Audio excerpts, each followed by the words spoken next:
Well, today we're going to use the Smartscore Pro version to scan in a piece of sheet music from paper. I've already done that. The first thing to do is to open up the PDF. You must produce a multi-page PDF for this program. You'll find them in the Work Files folder under Ignite's Dropbox. I'm going to use Awesome. Everything is Awesome. It's an 11-page score once it's been scanned in. It's now going to reconvert the PDF to a TIFF, which is an image file. We don't need to save the TIFF. It works internally just from the original PDF. Usually best to check and then select the default threshold level for the brightness. So it's given us a nice image brightness. That's now going to use that for recognition. Click on that red down arrow that says Start Recognition. It allows you to select any pages you want to omit. So I'm going to use the first 4 pages only to speed up the process and simplify the demonstration. So I'm removing the pages 5 to 11. Begin recognition. This normally takes, typically on my laptop, 4 to 5 minutes. It will be quicker on a bigger machine. Okay. You can also use the free version on a phone or iPad, but that will only limit you to 3 staves. Not really suitable for our purposes. It's now beginning recognition, and finally it's come back.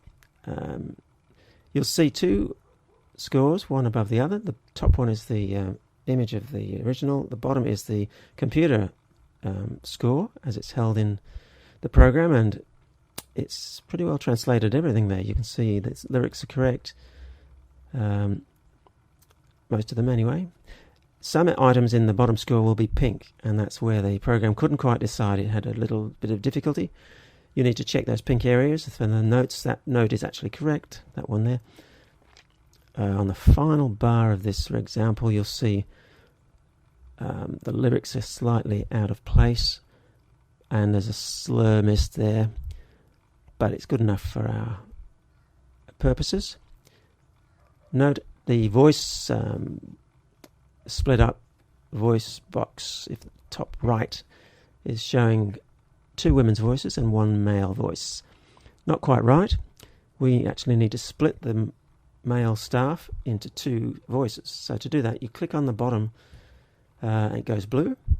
If you select all, it goes blue. Then you hit the H key. H says split voices, and you'll then see that top right voicing expand and showing now 2 male voices and 2 female voices, plus the piano. We can now set the volume and the pan on each of those voicings.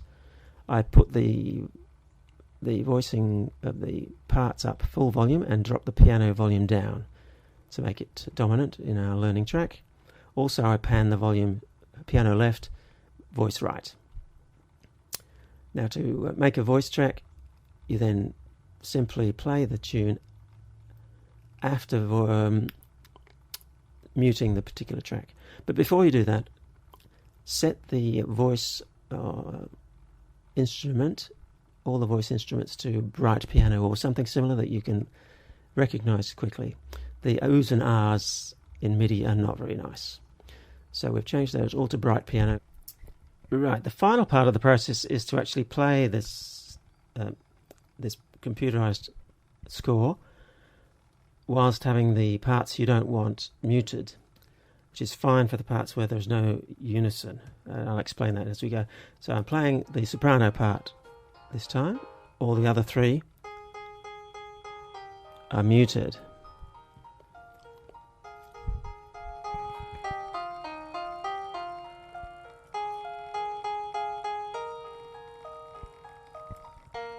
If I unmute the alto, you'll hear the difference.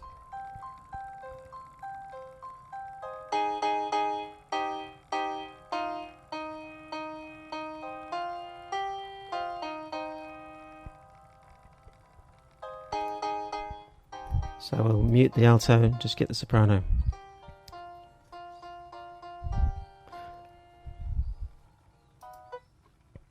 Which is fine. except for those tricky parts where there's unison, and it only seems to put the voicing into the upper part. So for the bass and alto, if you want the notes in the unison area as well, you have to unmute both parts on that stave.